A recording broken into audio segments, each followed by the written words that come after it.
Desde prensamercosur.org presentamos nuestro programa Radio Podcast Enlace Iberoamericano, con base en España y Portugal y con el resto de la comunidad iberoamericana en la Unión Europea. Tendremos puentes de comunicación e integración con personas y temas de nuestro interés. Radio Mercosur y su Enlace Iberoamericano, presentado desde España por Javier Pertierra, se emitirá los jueves en vivo y en directo. Enlace Iberoamericano, que comenzará a las 13 horas en Brasil, Argentina y Uruguay, 12 horas de Bolivia, Paraguay, Chile, Cuba y Venezuela, 11 horas de Colombia, Ecuador y Perú, 10 horas de México y Centroamérica, 18 horas de España.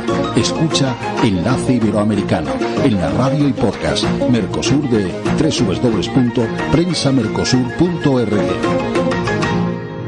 Hola, muy buenas gentes de la iberofonía y gentes que se distribuyen por 120 países según las estadísticas que maneja nuestro director y gestiona Gilson Carmini desde los ámbitos estadísticos de prensamercosur.org, Radio Mercosur y nuestros podcasts. Muchas gracias, audiencia, escuchantes y oyentes, porque los escuchantes ponen un poquito más de atención, que es lo que necesitamos aquí hoy, porque tenemos un tema que deben de agarrarse al porvenir. Con ambas manos tenemos el lujo de contar, y me perdona don Amador Menéndez Velázquez, que lo denomine, para mí, creo que le hará algo de gracia, el gurú domador de fotones, un divulgador que él dice que, igual que hemos domeñado un poquito a los electrones y todo esto que supone las nuevas tecnologías, parten de ese ámbito electromagnético, pues él se atreve a domesticar y anda persiguiendo fotones.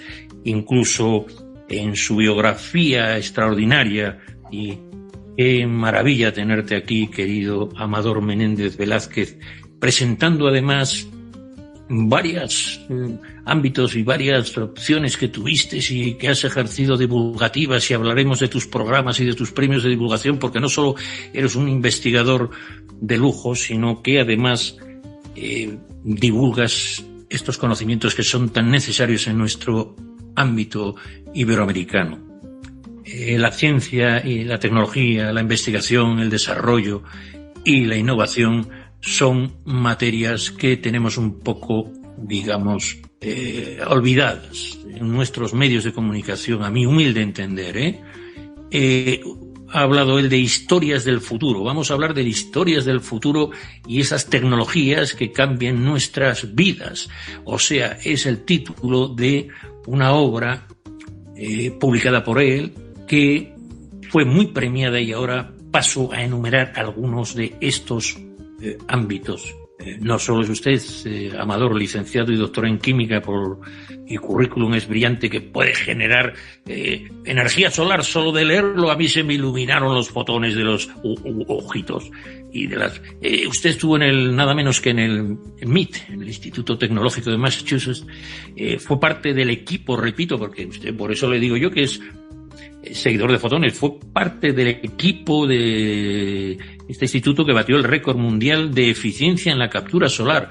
Perdóneme que ahora le voy a hacer una pregunta sobre los fotones, porque yo creo que volveremos a su currículum, porque, repito, usted desarrollaron una tecnología para recargar el móvil a través de la pantalla, y coima, eso es tener usted química con la tecnología. Entonces, como estoy tan encantado y es usted el gran divulgador, yo soy un torpe neófito en el mundo de la ciencia, soy de letras, o sea, abogado más bien. Bueno, resumo que hoy he leído algo que me ha recordado a usted. El Premio Nobel de Física de 2006 ha dicho hoy en España, en Valencia, John Matthews, usted lo pronunciará mejor, que parece que fue uno de los que consolidó la teoría del Big Bang, y en fin, y que es un astrofísico de la NASA. Bueno, usted lo conoce mucho mejor que yo, una de las mentes más brillantes, como usted es de la divulgación en hispanohablantes, ¿no? Pues él comentaba que somos materia reciclada. Todo lo que ves, todo lo que vemos, nosotros mismos, estuvo dentro de una estrella. Hombre, somos polvo de estrellas, que decía aquella película o algo así, y me puede usted comentar los fotones deben de interactuar mucho con este movimiento interestelar que a mí suele aparecerme aquí por el corazón a veces y otras veces por otras vísceras. ¿Qué opina usted de que me dicen a mí que soy descendiente de una estrella y que encima andan los fotones todo el día bailando por dentro de mí? Así se me nota. ¿Qué opina usted de esos fotones y de eso que dice este hombre Nobel tan sabio? ¿Qué opina de que somos materia reciclada y que somos polvo de estrellas? Antes de nada, querido Javier, querida Radio Mercosur, muchísimas gracias por la invitación. Es un placer y un honor estar hoy con todos vosotros, con los oyentes y escuchantes, como dices, Javier, me gusta la analogía, compartiendo estos momentos de ciencia, ¿no? Me ha gustado esta analogía que has usado de domador de fotones. Fotones, para nuestros oyentes, son rayos de luz y efectivamente en el siglo pasado hemos dominado los electrones y así ha surgido la electrónica, esa disciplina que ha hecho posible los ordenadores, las radios, muchos dispositivos con los que convivimos cotidianamente. Y hoy pues nos adentramos en la era de la fotónica. Tomamos rayos de luz, domesticamos rayos de luz, pues para hacer celdas solares, para que podamos comunicarnos con fibra óptica. Es decir, gracias a la fibra óptica hemos logrado una red de redes rompiendo barreras geográficas y temporales. Hablaremos más de todo esto. Pero un poco lo que me decías de materia reciclada, efectivamente, como decía Carl Sagan, a quien aludías, somos polvo de estrellas y además soy polvo de estrellas que mira las estrellas con estos telescopios. Más polvo enamorado, decía otro hispano. Somos polvo, más polvo enamorado. Ese era menos científico y más poeta, que en eso estamos fuertes. Discúlpeme la digresión del amador, pero hay que animar. Me encanta la analogía porque al final, es decir, somos polvo de estrellas que mira las estrellas porque los telescopios nos permiten mirar al espacio interestelar y para que lo entiendan nuestros oyentes, en las estrellas se fabrican los átomos, son las factorías atómicas y nosotros somos un conjunto de átomos. Es decir, igual que con las piezas de un Lego podemos fabricar diferentes figuras, pues los seres humanos o todos los materiales lo que somos pues son un conjunto de átomos ordenados de una manera o de otra. Por eso está bien dicho que somos materia reciclada, que somos polvo de estrellas. Y las estrellas, pues además de esos átomos que nos envían, pues nos envían luz. Dicen que la luz es el mensajero de las estrellas. Y mirando esa luz, pues podemos tratar de reconstruir el universo, de preguntarnos quiénes somos, de dónde venimos, a dónde vamos. Y además también, como tú decías, Javier, somos pues también agrupando átomos, en un momento aparece la vida, aparecen las emociones. Así que me gusta mucho este inicio estas analogías que has utilizado para iniciar esta charla, Javier. Pues la verdad es que agradezco muchísimo que esa poesía de, en fin, que lo conoces y que no creo que venga mal, porque nos recuerda lo humildemente materiales que somos, pero con un sentido de la trascendencia, eso que llamamos amor y eso que llamamos sentimientos. Creo que tú también en tus magníficos ensayos y divulgación lo tratas, y eso es lo que más me llama la atención de nuestro invitado, señores, Amador Menéndez Pelázquez. Sí, como muy dices, Javier, pues al final somos, una pequeña mota de polvo en la inmensidad cósmica, ¿no? Si pensamos en el planeta Tierra, no deja de ser más que una pequeña mota de polvo en medio de la inmensidad cósmica. Sí, lo decía Carl Sagan, también, el cosmos, que además estamos en una provincia bastante apartada de la Vía Láctea, otro hombre que a mí me entusiasmó, ¿te acuerdas? Que decía más o menos, y así lo somos, ¿no? Estamos apartados del centro de la Vía Láctea, que es nuestra galaxia, y hay cientos de millones de estrellas, y tú lo sabes porque eres no solo, un investigador muy importante y que has tenido el Premio Nacional de Ciencia y Tecnología de Materiales en el 2021 con tu equipo, obviamente, o con vuestro equipo.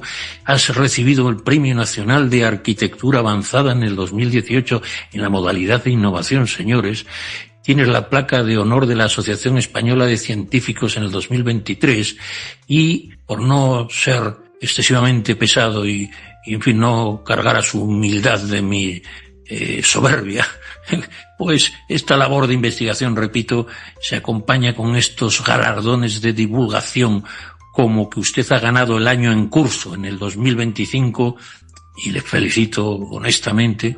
Muchas gracias. El Premio Nacional de Periodismo Científico, ale ahí, un químico, señores. Y el Premio Nacional de la Difusión de la Ciencia en el 2018, atiéndeme, que fue por la Confederación de Sociedades Científicas de España. Bueno, yo no he visto ningún divulgador después de, yo soy un lerdo, repito, pero me acuerdo de Félix Rodríguez de la Fuente, esa pasión y ese tono que usted pone, lo he visto en canales por ahí y me ha apasionado. Empieza a mí a gustarme mucho esto de la ciencia, pero además tiene usted, y perdóneme que intente condensar porque tenemos tanto que hablar que no se me vaya a olvidar que tiene usted el premio, repito, escuchantes, el Premio Iberoamericano de Comunicación en el 2016. Usted comentarnos, además de que tiene otros que seguiremos, pero este Premio Iberoamericano que le tengo especial cariño, ¿cómo fue o cómo se auspició? Bueno, no sabía que existiera esto. ¿Puede usted comentarme un poquito esto? El premio que usted recibió y un poco estos premios así a bola pluma, porque tenemos que entrar luego en materia, nunca mejor dicho, doctor Fotón. Pues sí, efectivamente, Javier, has nombrado diferentes premios. Algunos de ellos tienen que ver con lo que es la investigación científica y otros tienen que ver con la parte de la difusión de la ciencia. Creo que los científicos no solo tenemos que investigar, sino también contar a la sociedad lo que hacemos, lo que se conoce como divulgación científica.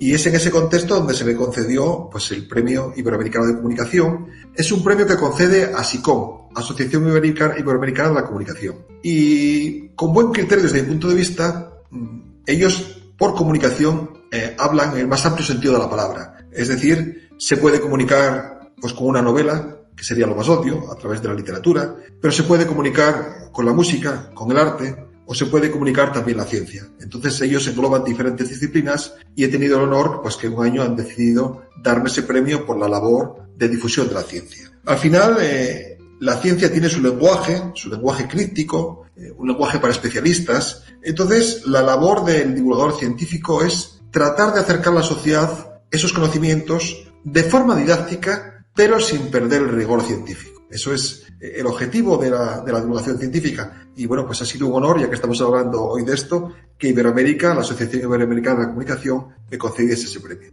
Bueno, la lista de premios es bastante larga y si la imprimiera necesito papel reciclado para no destruir algún bosque. ¡Jojo! Usted es un fenómeno y encima creo que sabe comunicar de maravilla. Y yo quisiera decirle que además es Premio Internacional del Ensayo Jovellanos, que me imagino que es por su libro Historia del Futuro, Tecnologías que cambiarán nuestras vidas. Y quisiera que refiriera un poquito a este premio Jovellanos y por qué usted, junto con este premio que le dieron, repito, por su Historias del Futuro, cómo fue que esta ocurrencia o esta genialidad divulgativa, cómo ocurrió que luego le dio el premio internacional. Dígame. Sí, la idea, bueno, pues un ensayo no tiene por qué ser sobre solamente de temas de letras, o puede ser también un ensayo científico, ¿no? Entonces yo lo que me planteaba en Historia del Futuro es trasladar a la sociedad las tecnologías que hoy tenemos en los laboratorios, que están empezando a aparecer en el mercado, en nuestras vidas, y que van a redefinir nuestro futuro. Vivimos en una sociedad científico-tecnológica. Imaginemos la vida sin radio, sin internet, sin telefonía, sin medicinas. Existiría vida, pero de una forma muy diferente a como hoy la conocemos. Si hoy estoy hablando aquí con Mercosur, con su audiencia, con Javier, es gracias a una tecnología, las tecnologías de la comunicación, que lo han hecho posible. Bueno, pues en esa Historia del Futuro hablo de tecnologías emergentes, tecnologías que están ahora naciendo y que van a remodelar nuestros estilos de vida. Así surge Historia del Futuro. Porque el futuro nos importa a todos. Como decían muchos sabios, pues el pasado es narrar lo que ya ha existido, lo cual es importante. El presente es un instante, es el cruce entre el pasado y el futuro, pero el futuro pues es incierto, pero también alberga esperanzas, porque ahí es el lugar para los sueños, para los cambios, para... Mi querido Amador, no sé si era Woody Allen que decía, hombre, yo no me preocupa mucho el futuro si no supiera que iba a vivir el resto de mi vida en él. Efectivamente. Bueno. Así es. Como decía él, me preocupa el futuro porque viviré ahí el resto de mis días. Eso es, sí. Así es, una cita preciosa. Y bueno, pues así emergió Historia del Futuro, que narraba tecnologías emergentes, de las que hablaremos, tendremos tiempo, y su impacto en la sociedad. Y mi objetivo, pues fue poder dar también una visión holística de la ciencia y la tecnología. A veces se ven libros, pues, de nanotecnología, o de energía solar, o de cosas muy puntuales. Pero también es importante tener una visión global, porque si yo solo me fijo en un árbol, no puedo entender el bosque. Entonces, a veces es necesario ese esfuerzo, y ese esfuerzo interdisciplinar es el que me ha llevado a Historia del Futuro, tecnologías que cambiarán nuestras vidas. ¿Sí, Javier? Perdonar que no ha habido una pequeña interrupción como suele pasar en los directos. Solo decirle que como hubo problemas de conectividad y tuvimos un ciberataque la semana pasada, que sí, creo que estamos hablando de ciencia también, ¿no? Y que creo que debemos empezar a cuidarnos. Gilson, nuestro director, ha sufrido y con mucho estrés ver cómo caía la web de Prensa Mercosur. Disculparnos desde aquí a nuestra audiencia y escuchantes y oyentes, y él nos hablará, porque creo que tiene que ver mucho con esa ciencia que tiene también sus peligros y sus desafíos. Y hoy ya os digo que nos conectamos gracias a que se solventó y con buenas labores de nuestro director y los informáticos y el servidor que tenemos en México. Usted sabrá mucho más que yo de esto, Amador, porque usted trata también de la informática, de la inteligencia artificial, y tiene especialidades, digamos, en nanotecnología, en biotecnología, en biomedicina, y usted lo hace con lo que le comenté de eduentretenimiento, porque sinceramente, con usted el futuro en los hispanohablantes ya no es lo que era, sinceramente lo digo. Ahora es mucho más apasionante, de la mano de nuestro Amador Menéndez Velázquez, que ha estado muy solícito, muy cariñoso, y nos ha acogido con grandísima afabilidad, y además ha tenido un pequeño achuchón que puso un poco en peligro este maravilloso programa.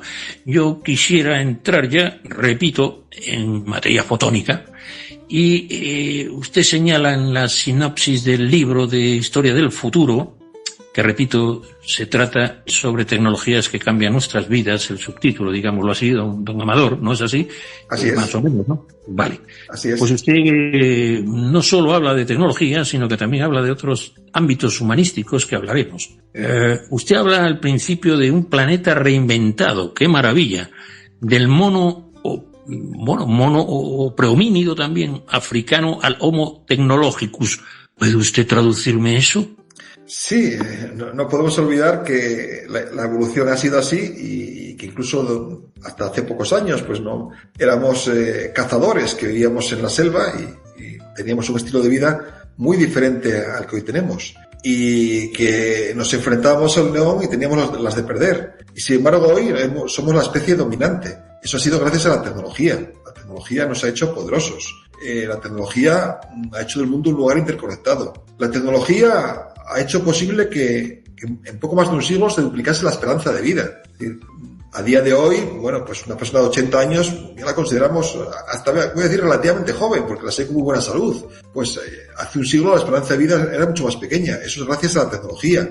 Pues los niños de antes, muchos no sobrevivían. Venía un virus, una bacteria, y se los cargaba. Hoy tenemos fármacos, gracias a la tecnología, que nos permiten, pues, derribar a esos virus, a esos enemigos invisibles, microscópicos, y así aumentar la esperanza de vida. Entonces, pues, efectivamente, esto ha llevado al Homo technologicus, esta especie que domina el planeta y que, bueno, pues, ha conseguido, pues, también aumentar la calidad de vida. Por supuesto, hay todavía grandes desafíos, como el cambio climático, pero yo creo que en términos generales la tecnología nos ha revolucionado para bien, pues, nuestras vidas. Podemos hablar de ello también en detalle, ¿no? Claro, no, vamos a seguir un poco su índice, porque entre otras cosas usted sigue una línea que en mi época fue admirable, que fue la de Arthur C. Clarke en Perfiles del Futuro, que me apasionó ese ensayo.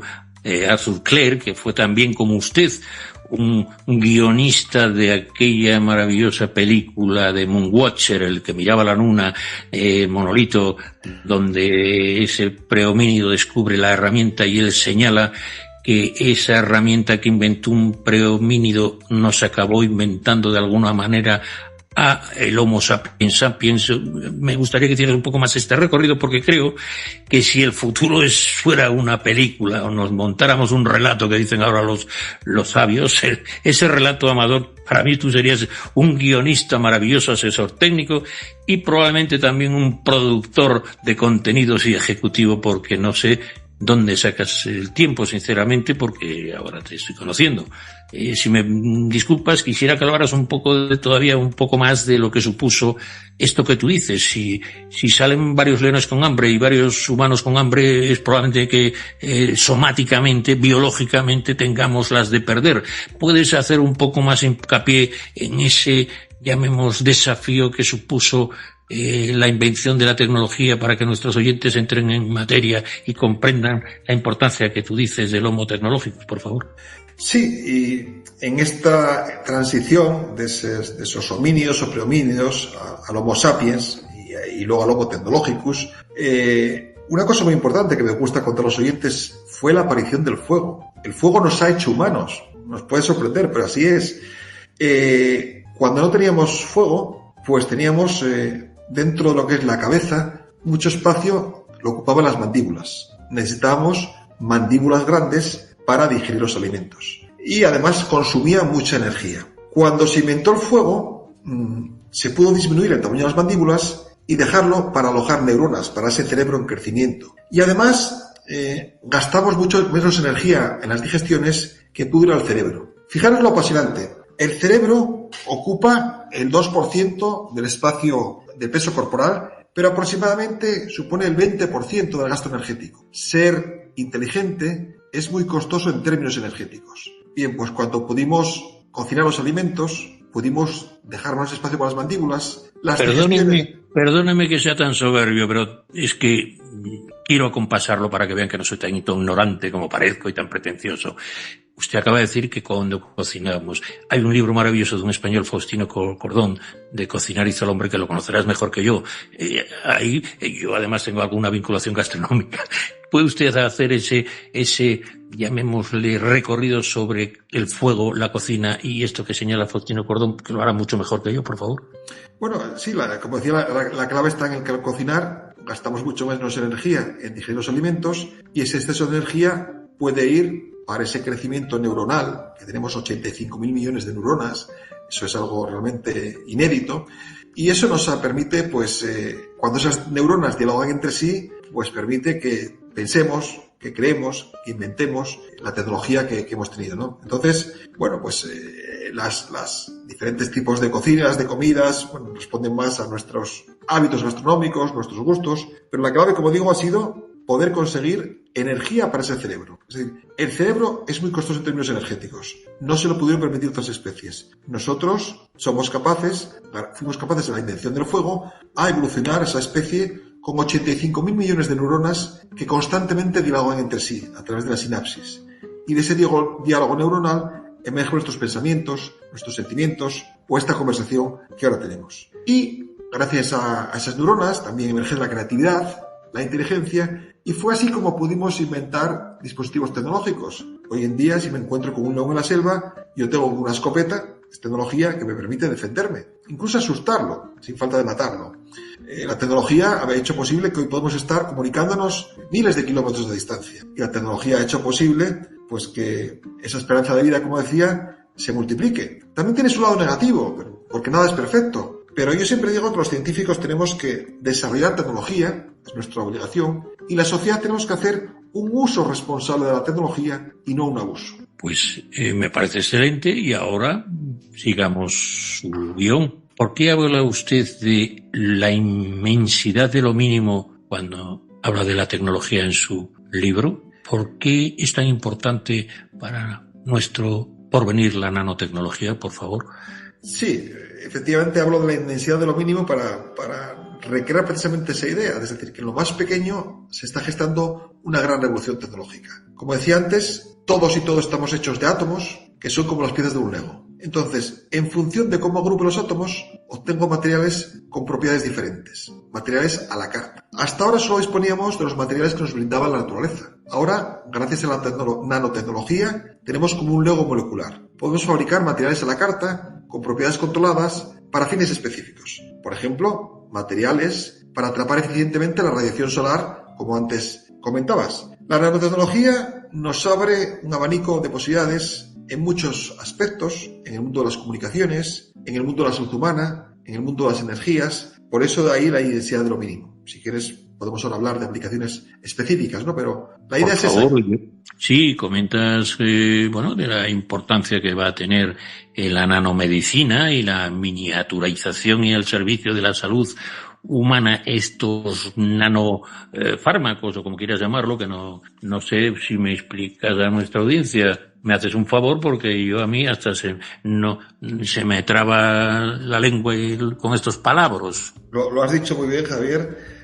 Al final vamos a poner la analogía del cáncer, la realidad. Cuando tenemos a un familiar con cáncer o un amigo y se toma un fármaco contra el cáncer, ese fármaco mata las células cancerígenas, pero también a las sanas. Es un ataque indiscriminado. Y por eso aparecen efectos secundarios. Se nos cae el pelo, se debilita el sistema inmune. Bueno, pues la nanotecnología nos permite desarrollar nanofármacos, como denominabas, nanopartículas inteligentes, así se denominan, que son capaces de selectivamente atacar a las células cancerígenas, dejando intactas a las sanas. Esto nos abre un mundo esperanzador en la medicina. Fijémonos que ahora vamos a tener esa medicina de precisión, que así se conoce. Vamos a ser francotiradores capaces de destruir exclusivamente las células cancerígenas, evitando los efectos secundarios. Por lo tanto, una aplicación de la medicina es en las terapias, en las nanoterapias inteligentes, precisas, pero también en el nanodiagnóstico. Pensemos hoy en día que cuando nos diagnostican un cáncer es cuando tenemos ya muchas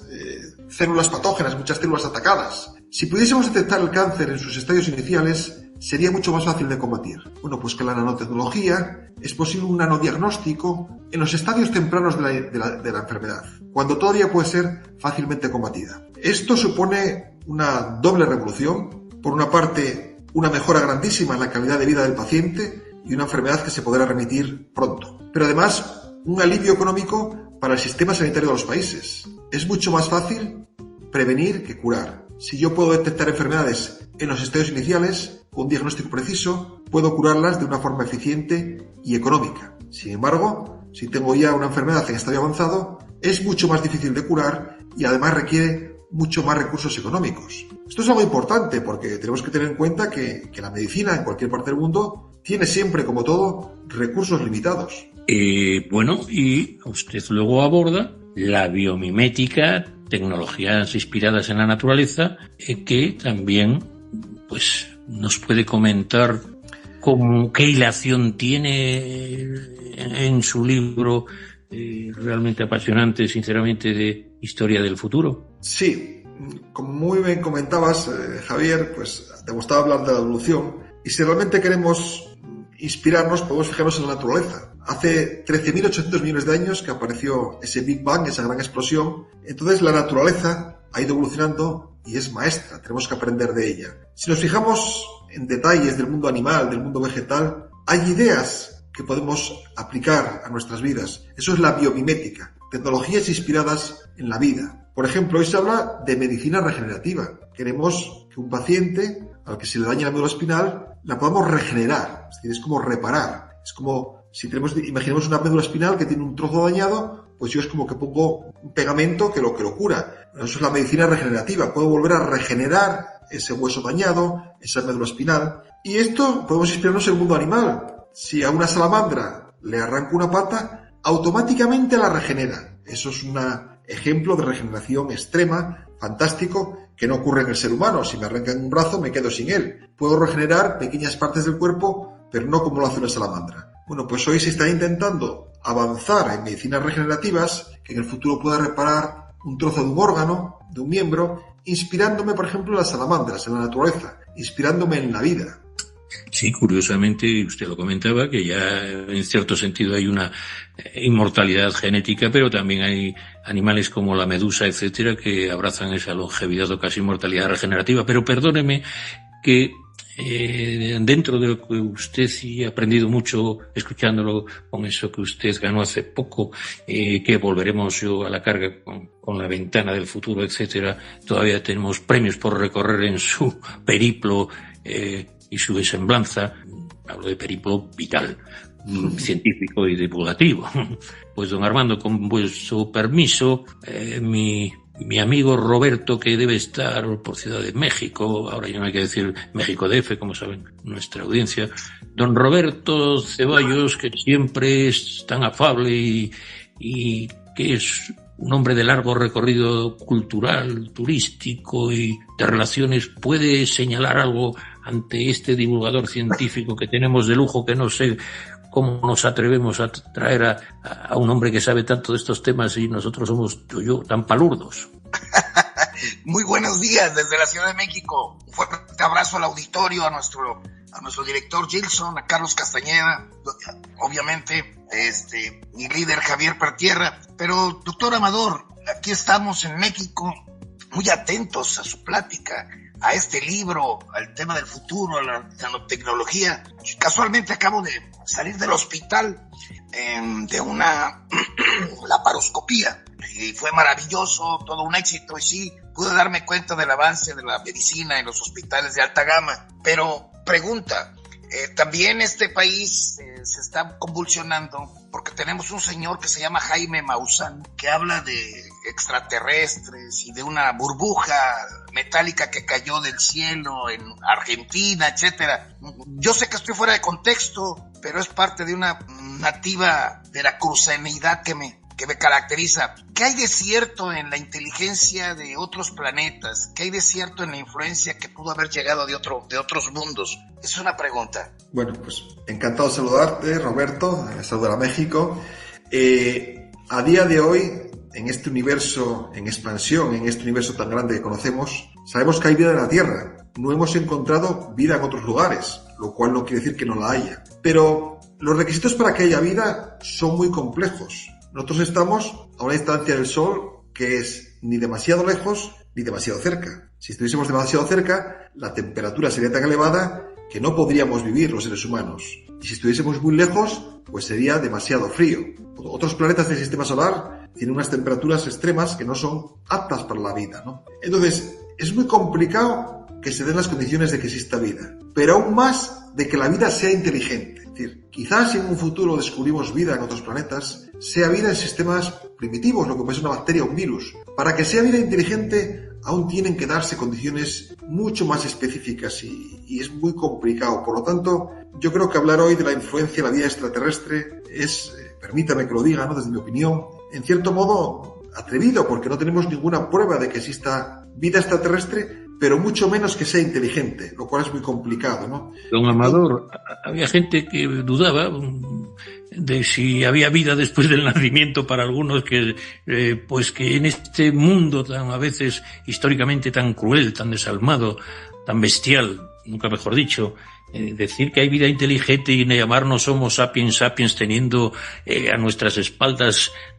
todo tipo de bestialidades, ¿no cree que somos una especie muy soberbia y lo que llaman el antropocentrismo nos puede llevar, como algunos dicen, a nuestra propia extinción? Que me imagino que si como especie somos, si como individuos somos mortales, me imagino que como especie habría que planteárselo. ¿No cree, repito, que es un exceso de antropocentrismo, también teniendo en cuenta la enorme inmensidad de lo que conocemos del cosmos, y que deberíamos de ser un poquito más humildes y ser un poco más prudentes e inteligentes, que nos ponemos de muy inteligentes, pero hasta nos está ganando el ajedrez Deep Blue desde el 2000. Dígame un poquito sobre este antropocentrismo, porque usted también tiene un recorrido en su obra Historia del Futuro sobre el ámbito social y cultural.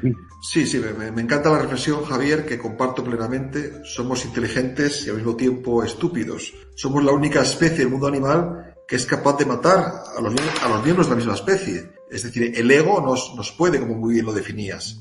Mira, me gusta poner un ejemplo, el de las hormigas. La hormiga no es inteligente, el hormiguero lo es. Es lo que se conoce como inteligencia colectiva, inteligencia del grupo. Fruto de las interacciones entre las hormigas emerge una inteligencia grande. Y, por ejemplo, las hormigas, como grupo, son capaces de trazar la ruta más óptima para buscar comida. Hoy hay líneas de investigación que tratan de imitar las hormigas para, por ejemplo, encontrar la ruta óptima por un coche que se desplaza por una ciudad.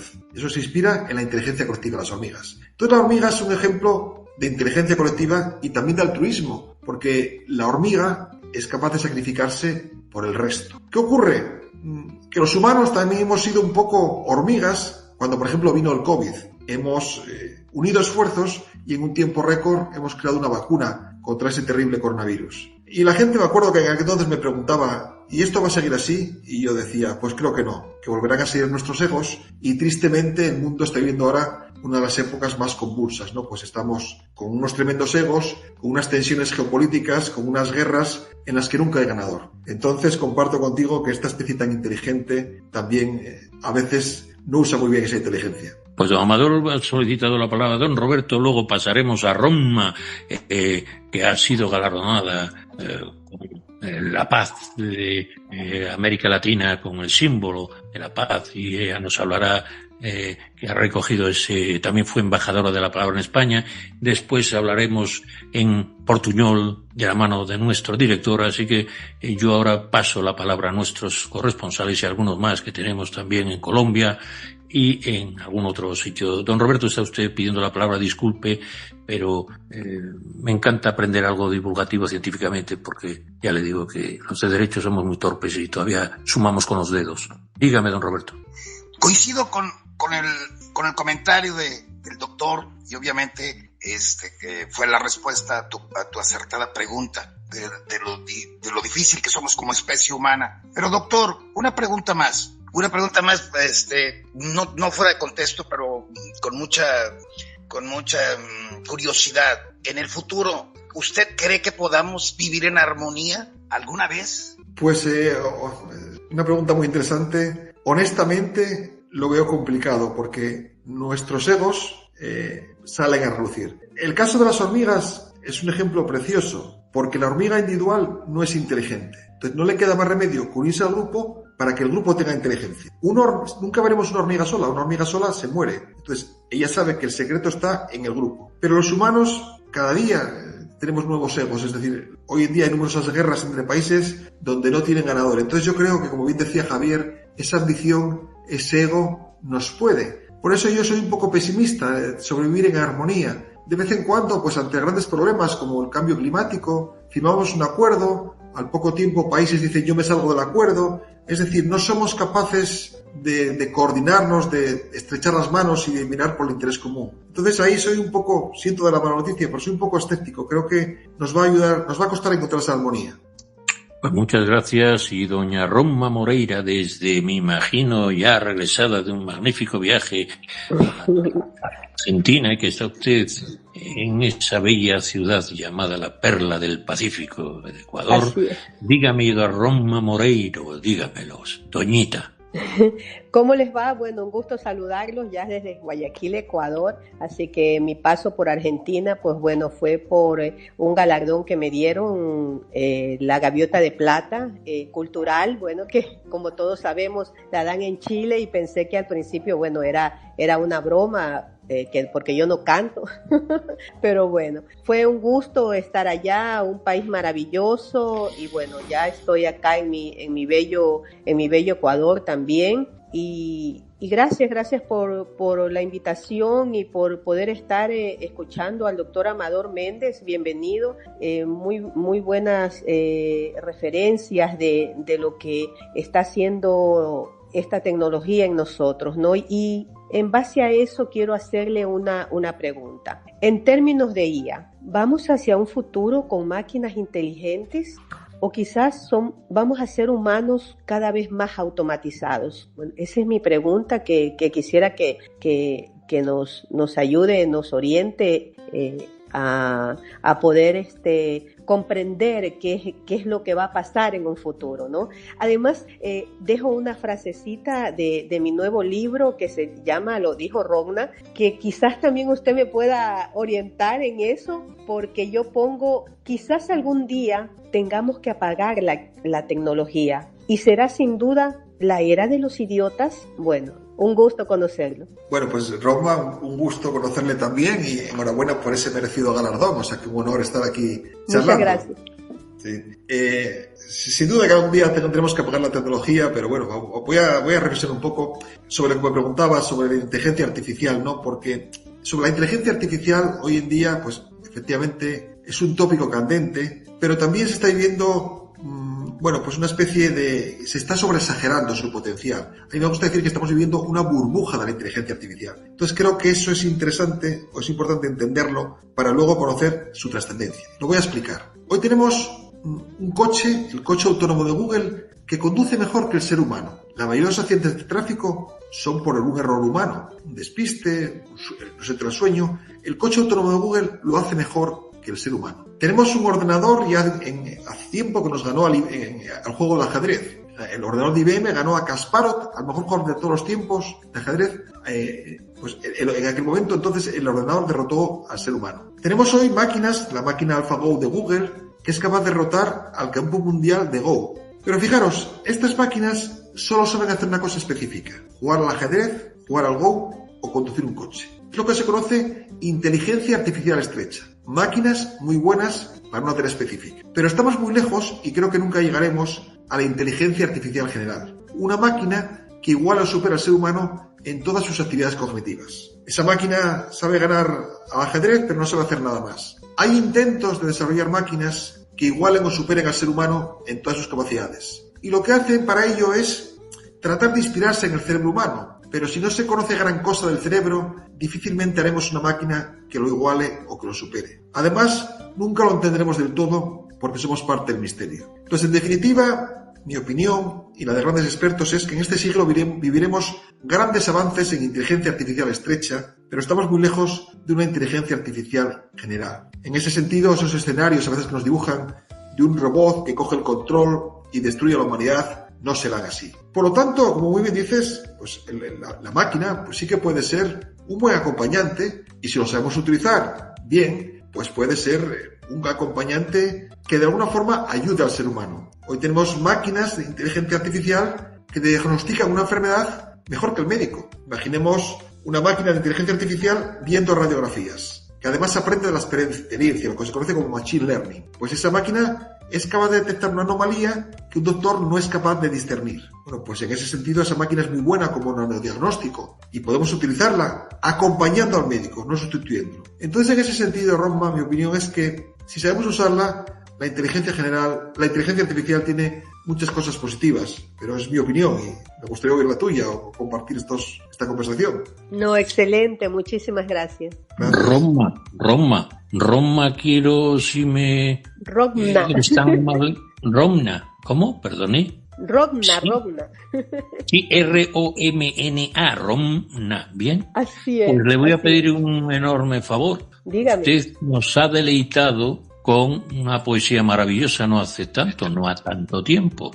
Yo le propongo que usted ensaye para que al finalizar el programa vuelva usted, o nos lo diga cuándo, a leernos una poesía que, ya que nuestro invitado Amador nos habla de fotones y de polvo de estrellas y de que somos estrellas, le ruego para mi salud científica y mental nos lea la poesía cortita, si me permite nuestro invitado Amador, de Francisco de Quevedo, Amor constante más allá de la muerte, y que empieza, que yo me la sabía, cerrar podrá mis ojos la postrera sombra que me llevare al blanco día. Pero cuando termina, y usted lo dirá, ok, amor constante, ¿de quién? Polvos serán más polvo enamorado.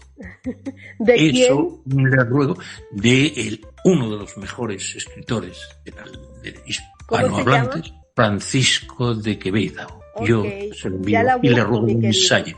No, lo tengo enviado y por favor se lo ruego, que estamos en directo y deleitaría mi alma de aprendiz de brujo con don Amador. Muchas gracias. Don Amador, sigamos con en tono, llamémosle, más rítmico, y eso es la samba, la batucada, Brasil, en definitiva, el hombre que encarna el periodismo en esta prensa Mercosur, nuestro gran director, y me permito decir lo que estoy orgulloso, cómo ha toreado este enorme bache y lo anuncio de esta manera que luego continuaremos.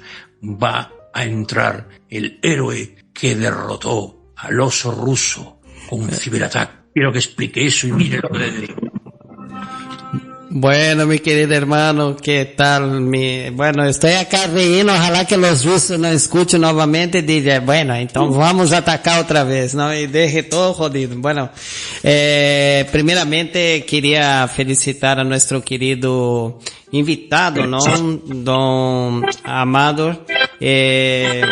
Hay un sonido ahí, Javier, en tu micrófono, te voy a silenciar acá. Ahí lo silencié un poco, Javier, no estaba teniendo una interferencia, pero quiero... Me estoy dedicando, querido amigo, me estoy dedicando a música que nuestro querido reconocerá. Mire, esta música representa la gran elipsis de Odisea en el espacio. Eso que nos habló. Esa música de Richard Strauss que usted se parece. Mire, por favor, qué maravilla, y lo volveremos a escuchar. Mire, por favor. Esto intento decir que para mí fue un descubrimiento. Cuando en la película El primate abraza,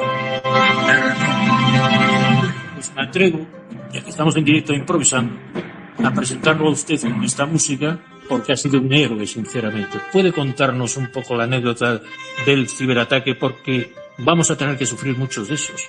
Dígame usted, y con esta música de fondo un poquito más bajo, comente un poco el ciberataque y luego las preguntas con la capacidad de síntesis que tiene usted. Por favor, ¿puede hacer eso?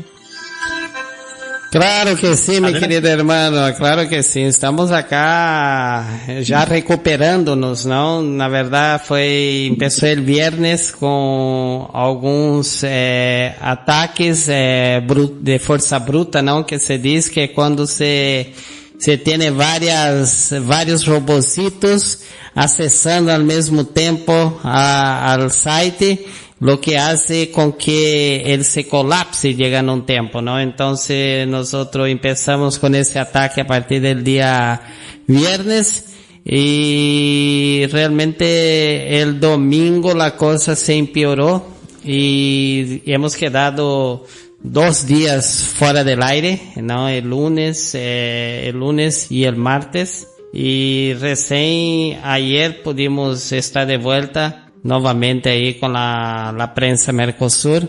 Y bueno, cosas de la vida, ¿no? A veces hay noticias que publicamos y hay personas que no les gusta, y dentro de todo aquello tenemos que invertir más en la seguridad, ¿no? Para proteger con firewall, principalmente ese tipo de acceso. Pero bueno, vamos a felicitar primeramente nuestro querido Amador, ¿no? Que una persona fantástica. Yo estaba offline hablando con él y diciendo el honor que nos tiene de tener un periodista con tanta experiencia en la área de publicación e investigación científica, y nosotros nos llenamos de orgullo de que esté acá con nosotros, y principalmente que futuramente también pueda estar enviando algunos artículos para que nosotros, a través de la prensa Mercosur, possamos publicar eso, ¿no? Y mi curiosidad, mi querido Amador, nosotros sabemos que hay muchas, digamos así, personas que intentan prever el futuro y tal, y aquello otro.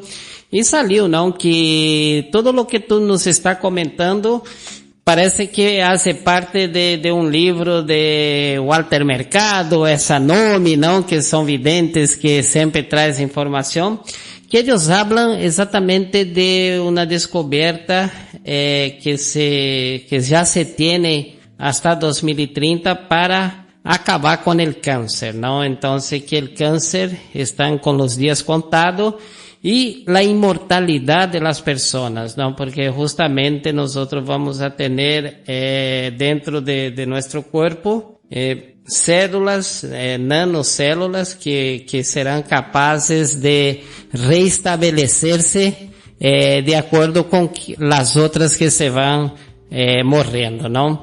¿Cómo ve todo eso, no? Y a qué vamos, no? Porque tú ves que às vezes para muchas personas vivir 80 años ya es un sacrificio, ¿no? Y para otras vivir 80 años es como vivir 8 años apenas de su vida, porque tiene mucho más a dar para el mundo, ¿no? Y hay otras que se agota temprano, sea por las circunstancias que vino en el mundo, pero ¿cómo usted ve eso para el ser humano, la posibilidad de vivir, como en la Biblia se decía, ¿no? 300 años, y hasta cuándo, usted que es estudioso principalmente de esa área, o que hay de verdad en todo eso y o que no hay. Un abrazo para ti y como siempre, bienvenido siempre que quiera. Muchísimas gracias por estas cariñosas palabras, un honor para mí estar aquí. Y has tocado un tema realmente muy interesante, que además se habla mucho, hay mucho ruido, muchas opiniones, ¿no? Entonces voy a explicar la base científica, lo que dice la ciencia, ¿no? O sea, es cierto que hemos aumentado la esperanza de vida, lo decía, en un siglo hemos duplicado la esperanza de vida. Hoy un señor de 80 años, como me decías, puede estar perfectamente con plena salud, ¿no?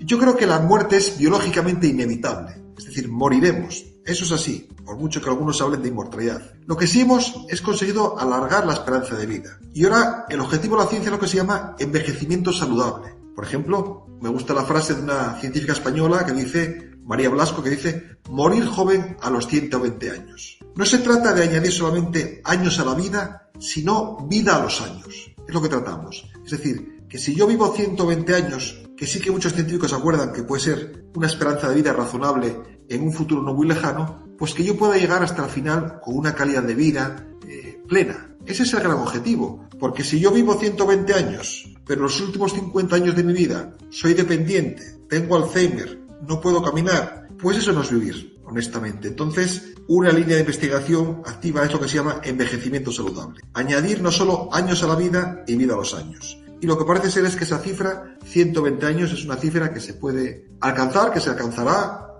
y que, si lo hacemos bien, podremos llegar con cierta calidad de vida a esos años. Ahí ya no solamente dependemos de la tecnología, sino de nuestro estilo de vida. Sabemos la importancia de la dieta, del ejercicio y un factor que no se considera, que es el sueño. El dormir es crucial para la salud. Siempre nos hablan de ejercicio físico, de comer saludable.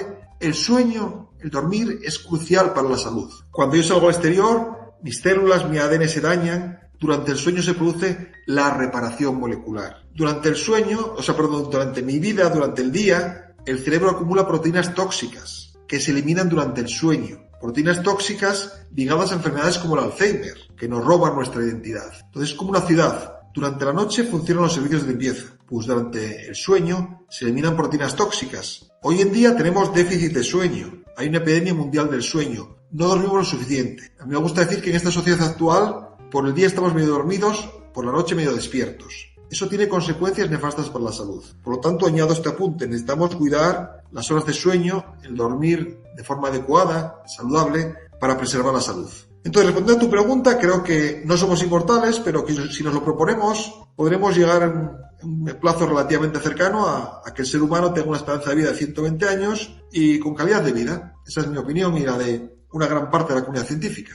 Muchas gracias, doctor. Muchas gracias. Muchas gracias. Pues ahora, sí, no pide nadie la palabra de momento, tenemos aquí a don Carlos Castañeda, un ínclito gran admirador de las ciencias y sobre todo medioambientales, y en cualquier caso seguíamos con tu libro de Historias del Futuro, que estoy aquí viendo que, claro, ahora pasas a otros ámbitos de tecnologías de la información y la comunicación. En el capítulo 4, el gran hermano y el poder de los datos. Curiosamente, sabemos mucho lo que hemos tenido un programa especial aquí sobre los data centers, o los centros de datos y tal. Pero antes de pasar a hacer el recorrido por los capítulos, ya vuela pluma, porque estamos, digamos, pasando el Ecuador. Gracias por tu amabilidad, querido Amador. Vamos a hablar, don Carlos Castañeda. Está visible. Díganos usted cómo van por ahí las cosas por el Bogotá. Hola, querido Javi, nuestro conductor de estrella desde España, en esa comunidad tan hermosa, la comunidad europea, es nuestro líder allá de prensa y radio Mercosur. Un saludo muy cordial para usted, querido Javi, y para nuestro invitado, Amador Menéndez Velázquez, galardonado con el Premio Nacional de Periodismo Científico 2025. Es un orgullo de tenerlo aquí en nuestro programa. Y así como con los premios europeos iberoamericanos de divulgación científica, continúa él sorprendiendo por su capacidad de conectar el conocimiento de frontera con la vida cotidiana. Reciba un cordial saludo desde Colombia, el país maravilloso que es Colombia, una mañana ya casi pasando al mediodía, muy fría aquí en la capital de Colombia como es Bogotá.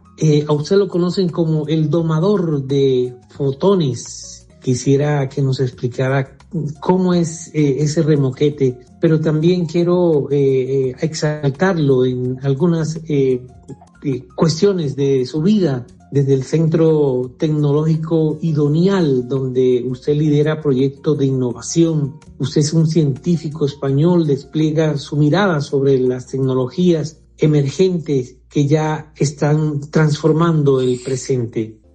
También en sus intervenciones públicas logra capturar la atención de públicos diversos al mostrar la claridad, el impacto de la monotecnología, la biotecnología, la informática, la inteligencia artificial, el conocimiento del cerebro y la biónica en ámbitos como la salud, la energía o la educación. De verdad es fascinante hablar con usted, querido doctor Amador. Le tengo dos preguntitas que por favor, yo estoy seguro que nuestro público quiere escucharlo también. La primera es cómo logra usted acercar la complejidad de la ciencia y la tecnología a la sociedad de forma comprensible e inspiradora, querido doctor Amador.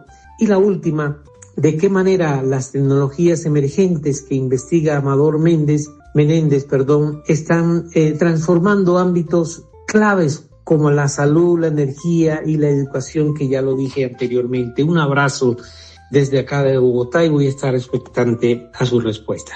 Muchas gracias, don Carlos Castañeda. Un placer estar aquí con todos vosotros y compartir estos momentos. Gracias por tus palabras. Bueno, pues las preguntas que me hacías, ¿cómo acerco a la ciencia y la tecnología? Pues uno siempre tiene que ponerse en el lugar del oyente o del escuchante, si estamos en la radio, y pensar que la persona no tiene por qué ser especialista en el tema. Pues yo investigo en nanotecnología, en otras tecnologías emergentes, pero la persona que me escucha pues puede ser un abogado o un chico de 14 años que está estudiando todavía en el colegio, ¿no? Entonces, el secreto está en hacerlo de forma didáctica, pero, muy importante, sin faltar al rigor científico. Podemos simplificarlo, podemos decirlo de forma que todo el mundo lo entienda, pero no por ello debemos de contar, digamos, algo que sea científicamente no cierto. Entonces el secreto yo creo que está en conjugar la didáctica con el rigor científico. Y luego, como muy bien decías, pues en los ámbitos de la salud, la tecnología está transformando muchísimo, ¿no? Yo diría que los ámbitos de la salud, pues como ya mencionamos antes un poco, el diagnóstico temprano y las terapias personalizadas, medicinas personalizadas, porque no hay enfermedades sino enfermos, van a revolucionar nuestra forma de vivir y de curar, ¿no?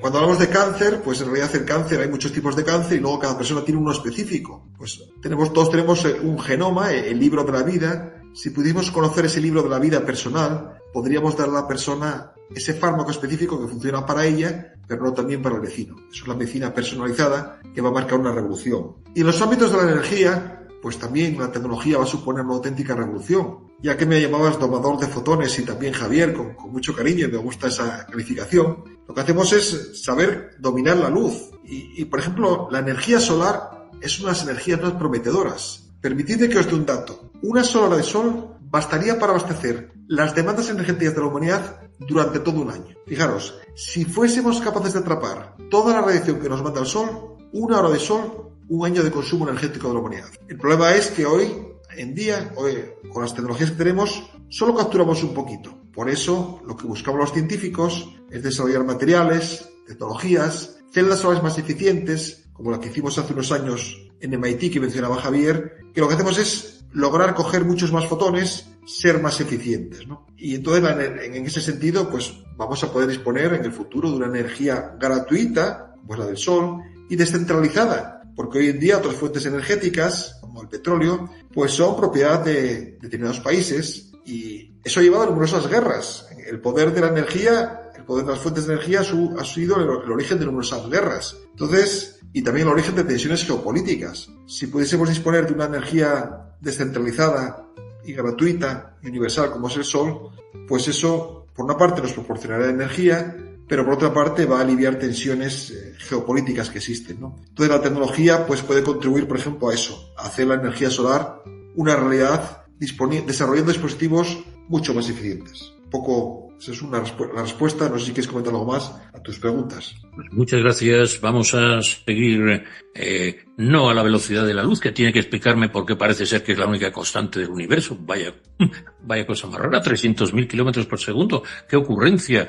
Parece que estaba planeado. En cualquier caso, vaya, tenemos alguna, digamos, ley casi absoluta en este mundo, o por lo menos eso queremos los humanos, que como tú bien dices, somos poquitos más que hormigas y a veces individualmente tampoco coexistimos, sino en equipo, desde la caza y el campamento. Los cazadores tienen que tener tú describes muy bien lo que es esa prehistoria que nos hizo sapiens, pero con demasiadas pretensiones para ser algo inteligentes, a mi entender. Solo decirte que vamos a seguir con ese maravilloso libro de historia del futuro, tecnologías que cambian nuestras vidas. Y ahora entramos en el sinergismo, o sea, en esto que comentamos. Sinergias son mezclas, misticismo, mistificaciones, sinergias tecnológicas, y lo subtitulas un poco las múltiples danzas de la máquina. ¡Qué bonito! El tecnotango. Vamos a tener con nosotros tecnotangos,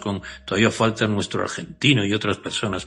Hablas de robots del espacio al hogar, vehículos eléctricos y plegables, hablas de los coches que aprenden, de las máquinas que viajan a los confines de materia y del universo, que creo que por ahí tenemos alguna máquina que ahora recorremos parte del universo. ¿Puedes hablar de estos sinergismos tecnológicos que me pareció tan interesante? Sí, a ver, me gusta decir que en tecnología 2 y 2 no siempre son 4, puede ser 5. Cuando unimos diferentes disciplinas científicas, diferentes disciplinas tecnológicas, nos lleva a un sinergismo en el que el todo es mayor que la suma de sus partes.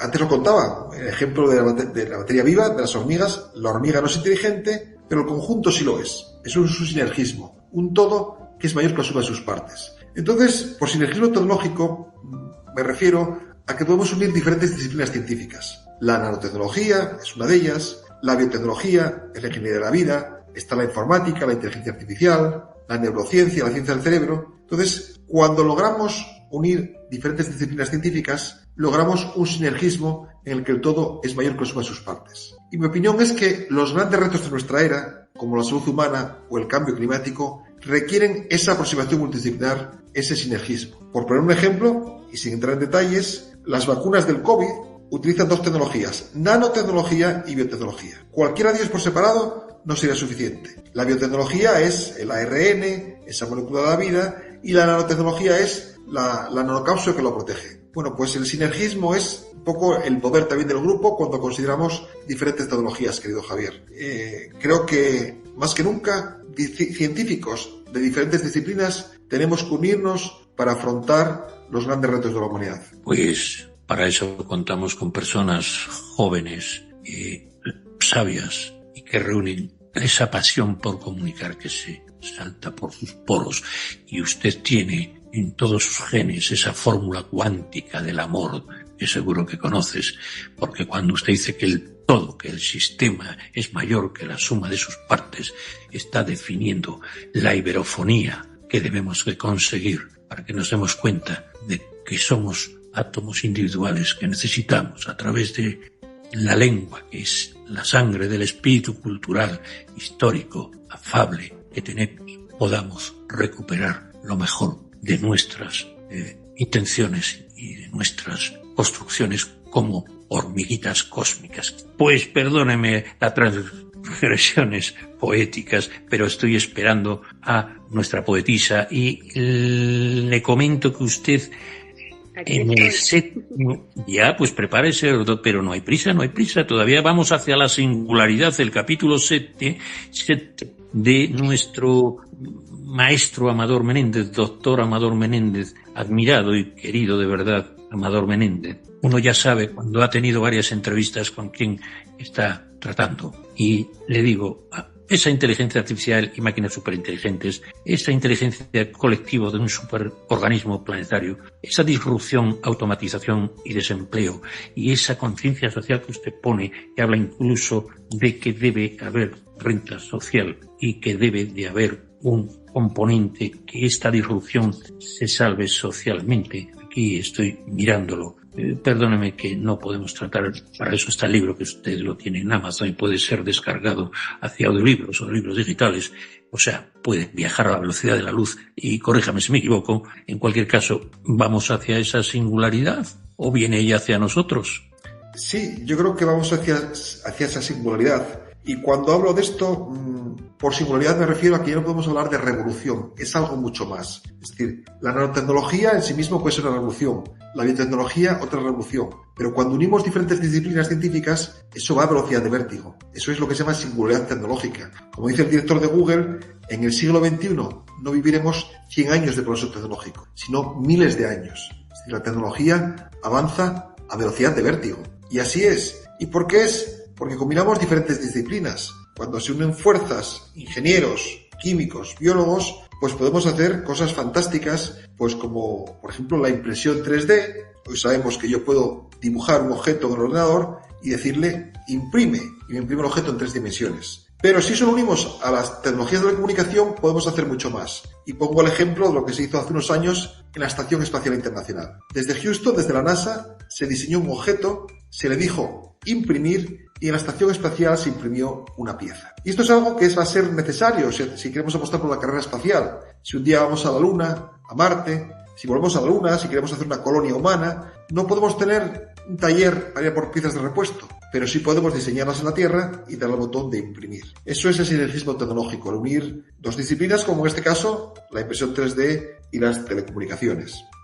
La parte que nos preocupa como sociedad es que sí que, como bien decías, Javier, esta inteligencia artificial, esta tecnología en general, provoca una automatización y puede dar lugar a lo que se llama desempleo tecnológico. Entonces, ¿cómo afrontar ese modelo? Pues no hay un acuerdo. Claro, hay personas que opinan en diferentes sentidos. Hay quien habla de un salario básico universal, es decir, que todo ciudadano del planeta, por el mero hecho de ser ciudadano, tenga derecho a esa renta básica universal. Ese es un modelo. Otros, pues, apuestan por otros modelos. Realmente, bueno, pues... Por ejemplo, ponerle impuestos a los robots. A los robots, efectivamente. Si los robots nos van a sustituir, pues lo puedo poner impuestos a los robots y de alguna forma, pues ellos contribuyen también a esa sostenibilidad, ¿no?, de las personas, del planeta.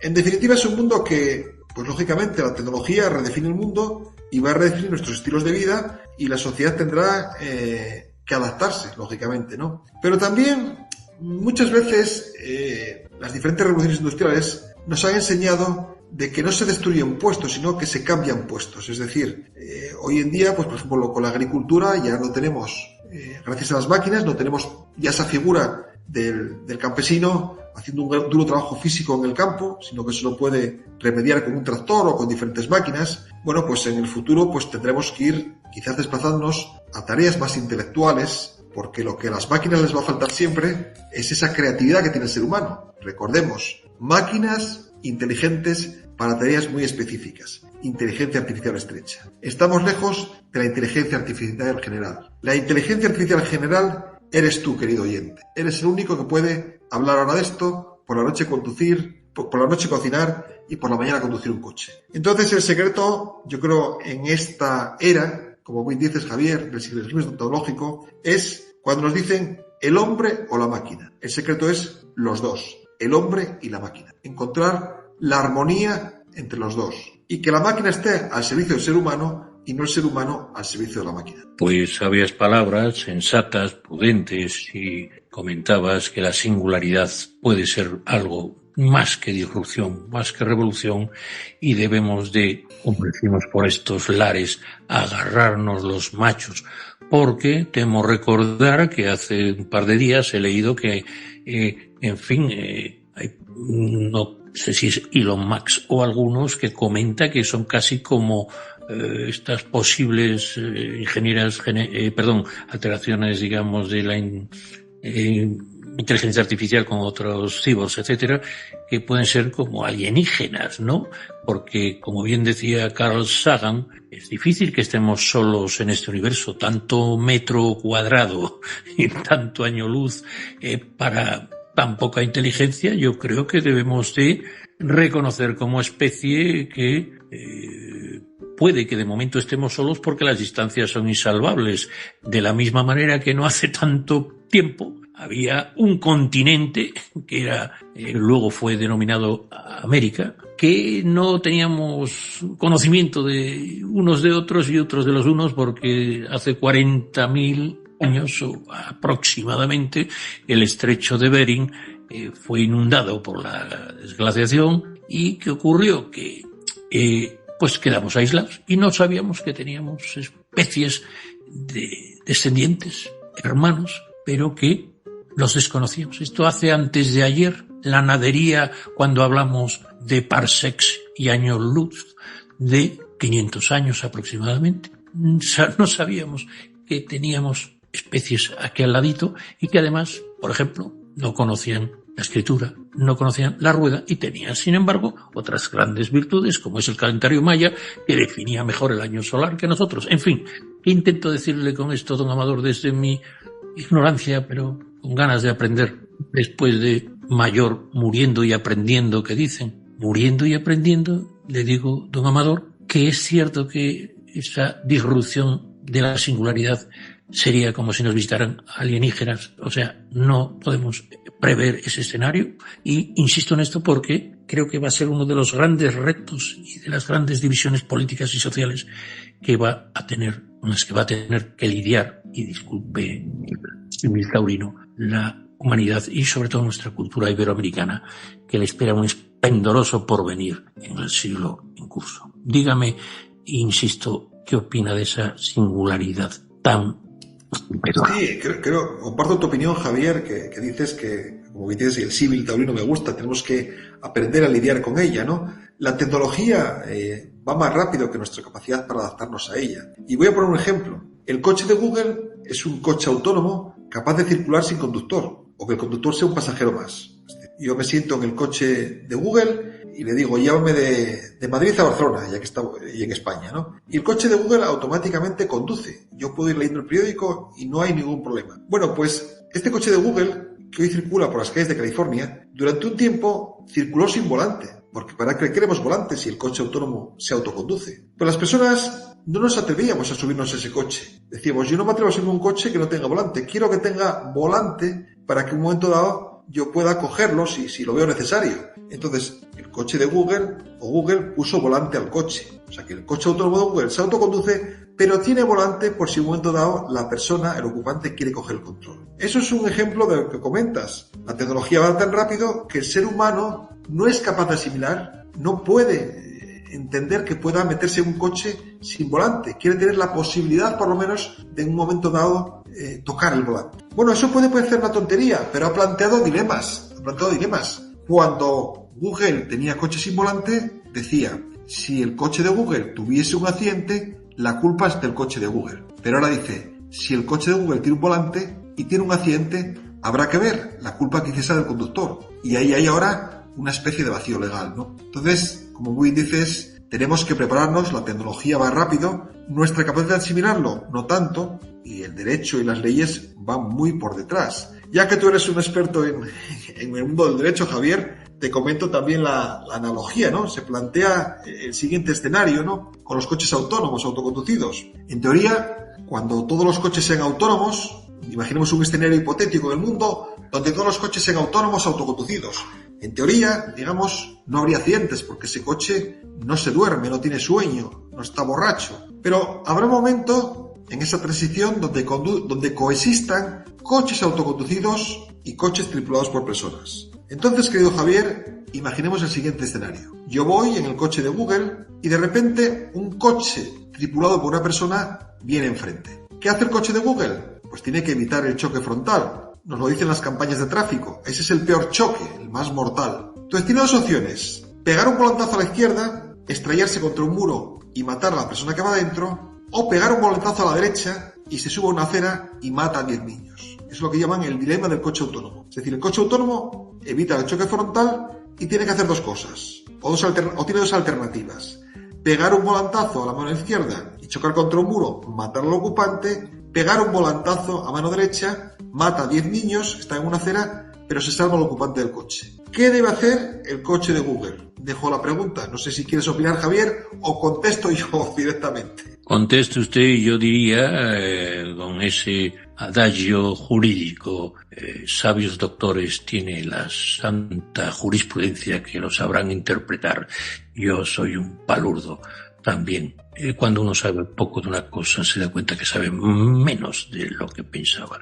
Don Javier es un sabio modesto, pero la respuesta es que ha habido recientemente un congreso y no se han puesto de acuerdo. 50%, el congreso reunía científicos, filósofos, humanistas, abogados, y decían, un 50% decía que debería ir a la izquierda y matarse el conductor porque así evitabas matar a 10 niños. Entonces parece una respuesta en cierto modo lógica. Pero otro 50% decía que debía de ir a la derecha, matar a los niños y salvar al conductor. Porque el coche autónomo no es más que un robot. Y las leyes de la robótica de Asimov dicen que un robot no debe atentar contra su dueño. Entonces está esa disyuntiva que no ha sido resuelta. Y lo que ha dicho Google es lo siguiente: bien, como de momento no me dais respuesta, lo que voy a hacer es un algoritmo aleatorio. Es decir, que si se presenta esa circunstancia, en ese momento es como tirar a los dados. Aleatoriamente iría a la izquierda o a la derecha. Esto es un ejemplo de cómo la tecnología va más rápido que la humanidad en aspectos como la ética o como el derecho. O sea que entre el aforismo de Einstein de que Dios no juega a los dados y el gato de Rending, ¿no? Ese nombre tan raro que me lo corriges tú, entre los dados y los gatos, ¿en qué nos quedamos, Amador? Que yo tengo que consultar por las noches cuando me vienen accesos de sabiduría.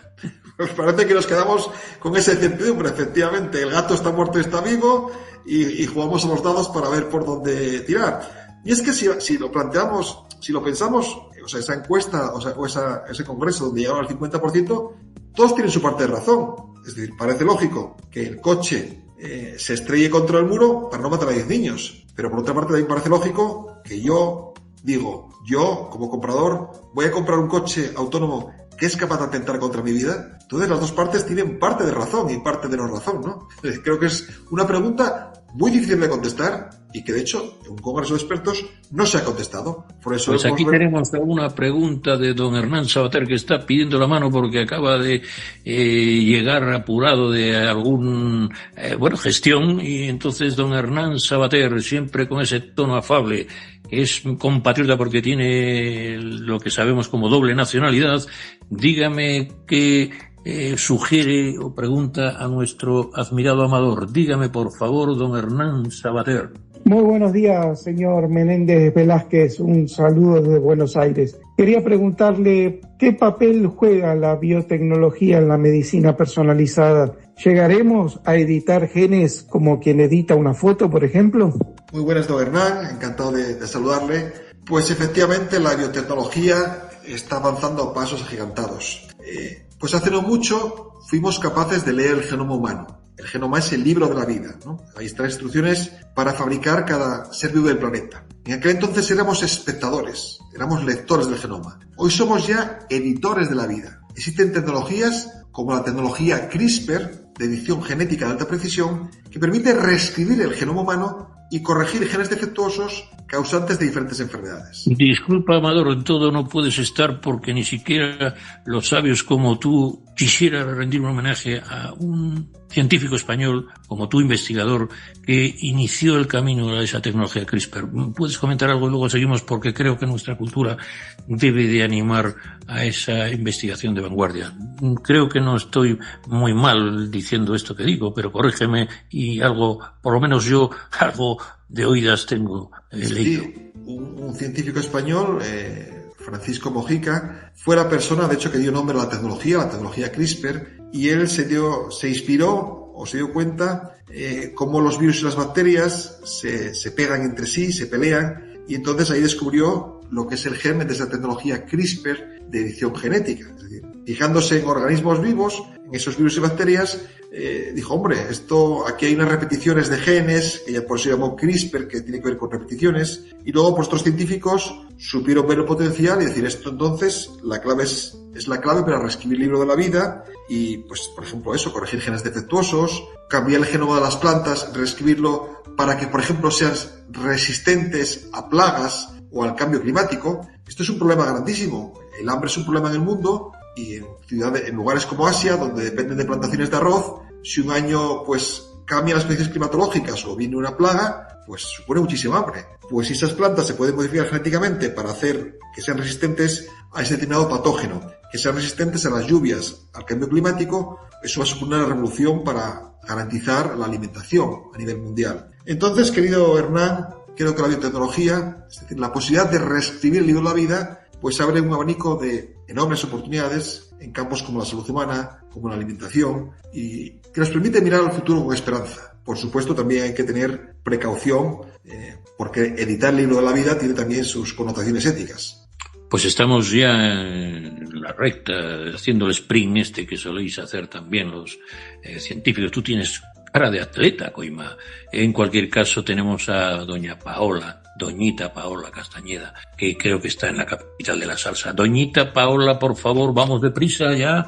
Alegre Manon Tropo. Hola, buenas tardes. Un especial saludo para Javier Pertierra, nuestro director de Enlace Iberoamericano. Por supuesto, también para nuestros colegas y para todos nuestros oyentes. Hoy los saludo desde Santiago de Cali, la capital de la salsa, el país de la belleza, nuestro bello Colombia. Bueno, y también un especial saludo para nuestro invitado, Amador Menéndez Velázquez, Premio Nacional del Periodismo Científico 2025. Amador, te tengo dos preguntas. La primera es, ¿cuál es tu sueño para la humanidad tecnológica del futuro? Y la segunda es, ¿hay lugar para la poesía en un mundo de algoritmo? Agradezco su respuesta. Un especial saludo, un abrazo desde Colombia. Oye, que desde la poesía, perdóname, que a la poesía se la hemos dedicado. Roma, ¿está usted ya ahí? ¿Está presente? ¿Está usted después de la respuesta de nuestro doctor Amador o tiene usted que leernos esa poesía? Roma, ¿está preparada? Ok, sí. Pues ya le paso yo la palabra y que usted es embajadora de la palabra y poetisa de Guayaquil. Dígame, don Amador, la pregunta. Bueno, pues Paola, muchas gracias por tus palabras y la pregunta. Mi sueño tecnológico, mi sueño científico, se podría resumir en una palabra: salud. Salud humana y salud del planeta. Me gustaría que un día fuésemos capaces de erradicar terribles enfermedades como el cáncer, como el Alzheimer. El cáncer nos mata, el Alzheimer nos roba nuestra identidad y también nos termina matando. Entonces ese sería un sueño, que la enfermedad fuese simplemente un legado histórico. Y también la salud humana y la salud del planeta. Un mundo de energías limpias, respetuosas con el medio ambiente. Porque realmente cuando tenemos enfermo al planeta, también enferma el ser humano. Este mundo de calentamiento global está haciendo, por ejemplo, que agentes patógenos, que antes estaban en lugares restringidos porque eran propagados por mosquitos, pues con el calentamiento global se propagan a otras partes del planeta. Y lo que a veces eran enfermedades restringidas, por ejemplo, a África, pues ahora se extienden por otras zonas del mundo. Entonces, es muy importante eso. Por eso, mi sueño sería salud humana y salud del planeta. Y si hay lugar para la poesía en la ciencia, por supuesto que hay lugar y debería haber lugar para la poesía y para la humanidad. A mí me gusta decir que tenemos que humanizar la tecnología antes que la tecnología nos deshumanice. Antes hablábamos de inteligencia artificial, de máquinas. Una rama de investigación activa es la computación afectiva. Máquinas con máquinas con emociones. De eso se investiga en MIT. Rosalind Picard es la pionera y es lo que se llama computación afectiva. Yo puedo un día estar hablando con mi ordenador y él saber si estoy triste o contento, mi estado de ánimo, a través de sensores, del teclado, de cámaras de vídeo, y responder de forma adecuada y pedirme algo que me puede pedir un día que estoy contento, pero no cuando estoy triste. Eso es importante, ¿no? Y me gusta esa frase, casi como podríamos decir un epígrafe, Javier, en esta gran charla, ¿no? Tenemos que humanizar la tecnología antes que la tecnología nos deshumanice. Entonces, por supuesto que hay lugar para la poesía y la poesía debe estar presente. Pues usted, amador, que sabe también de los amadores cuánticos y de los fotones que usted intenta acercar como perritos a esta casa de esta humanidad tan descarriada a veces, perdóneme el tono apocalíptico, pero es que viene la poetisa, y claro, como amador que es usted de los talentos que brillan en sus ojos como mucho más y apagan las lágrimas en los ojos de Blade Runner. Usted, que es un portento de comunicación, se lo digo en serio, y si no, no todos ganan todos los días en periodismo científico, algo que tanto necesita nuestra cultura, repito, tomarse en serio el método científico para que podamos arribar más cerca de la veracidad del conocimiento objetivo. Un día hablaremos usted y yo de la importancia del método científico para aplicar en las instituciones, y que no me quede en el tintero que hay muchos países muy poderosos y muy poderosos y mucho, como China, que tal vez estén utilizando tecnologías para el control de lo que hace grande, según nuestro Quijote, al espíritu humano, que es la libertad. En cualquier caso, paso la palabra a doña Roma, que tengo yo unas ganas de escucharla mentar a Quevedo. Dígame, Roma, por favor. Bueno, muchísimas gracias por la oportunidad, y en honor a la petición de Javier y a todos los oyentes y nuestro invitado especial, Amor constante más allá de la muerte, de Francisco de Quevedo.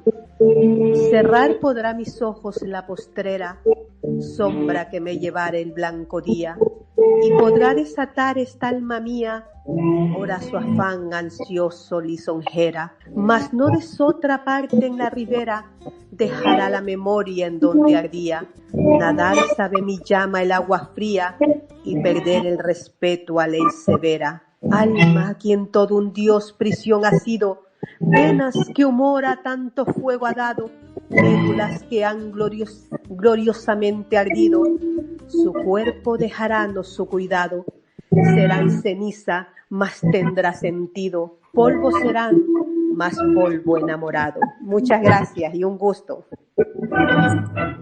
Pues polvo de estrellas somos, según dice nuestro invitado, y materia reciclada de los fotones y de los electrones y de la tabla de los elementos que hablaremos de Mendeleev. Don Amador, dejamos nuestro corazón y nuestras ondas electromagnéticas abiertas a su sensatez y a su humildad. En cualquier caso, me gustaría que dijera unas últimas palabras en este humilde enlace iberoamericano para que yo pudiera cerrar este programa, que ya estamos un poquito apurados de hora. Dígame, don Amador, si cree que algún mensaje que podemos enviar a nuestra audiencia y escuchantes. Bueno, pues agradecer de nuevo la invitación, un placer estar dialogando con todos, que haya personas de otras partes del planeta que nos estén escuchando.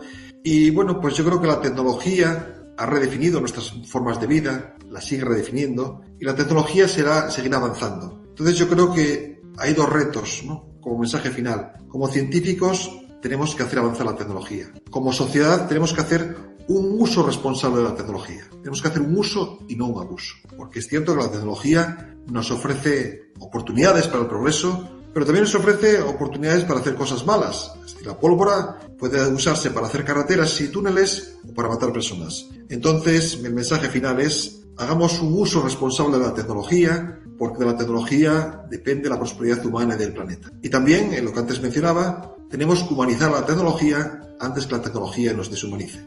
Pues desde el ombligo del mundo, espere de un Amador, amante cuántico de ese mundo mundial.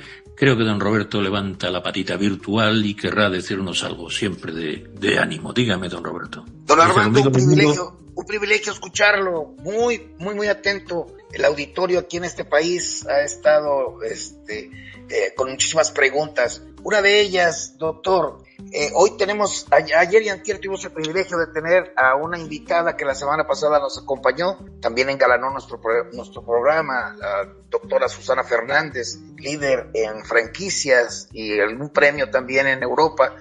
¿Cuándo viene usted a México también a engalanar este país? ¿Cuándo da conferencias? ¿Cuándo lo podemos volver a ver aquí en este país? Bueno, pues es una buena pregunta. Ojalá pronto tenga la ocasión de ir a ese maravilloso país e impartir conferencias. Sería un placer y un honor. Pues ya ve usted, yo voy a despedir este programa y me ha emocionado porque hasta don Roberto brinda a nuestros invitados que vayan a visitar el ombligo del mundo que fue, es y será de la hispanidad, México, Ciudad de México, y ese país hermano y fraternal. Yo solo quisiera despedir con esperanza y emotividad que don Amador, querido Amador, no solo nos haces creer en el futuro, nos haces querer construirlo, inventarlo y seguirte para que nos lleves a buen término, porque un investigador que desde el Instituto Tecnológico de Massachusetts sabe que una hora de sol puede alimentar la energía de la humanidad por un año, es alguien que debe ser escuchado. Yo ahora quisiera hacer una elipsis entre el vals del Danubio azul y así hablaba Zaratustra, que me recuerda que siempre he sido un científico frustrado, como otras cosas, porque esto da para poco, señores, que entre moléculas y metáforas, entre poesías y amor cuántico, usted sabe que el futuro se investiga y que, como las tecnologías, las instituciones deben de mejorar las vidas y que no sustituyan la dignidad con disculpas fuera de la libertad. Y me queda por decir que gracias a Amador Menéndez Velázquez, gracias a nuestra audiencia iberoamericana y desde el porvenir podemos decir, te esperamos, estimado Amador, y que la ciencia nos acompañe en tu nombre. Abrazos a todos, hasta siempre, mi gente. Ánimo, el futuro nos pertenece. Gracias. Muchas gracias, un abrazo a todos. Desde prensamercosur.org presentamos nuestro programa Radio Podcast Enlace Iberoamericano, con base en España y Portugal y con el resto de la comunidad iberoamericana en la Unión Europea. Tendremos puentes de comunicación e integración con personas y temas de nuestro interés. Radio Mercosur y su Enlace Iberoamericano, presentado desde España por Javier Pertierra, se emitirá los jueves en vivo y en directo. Enlace Iberoamericano, que comenzará a las 13 horas en Brasil, Argentina y Uruguay, 12 horas de Bolivia, Paraguay, Chile, Cuba y Venezuela, 11 horas de Colombia, Ecuador y Perú, 10 horas de México y Centroamérica, 18 horas de España. Escucha Enlace Iberoamericano en la radio y podcast Mercosur de www.prensamercosur.org.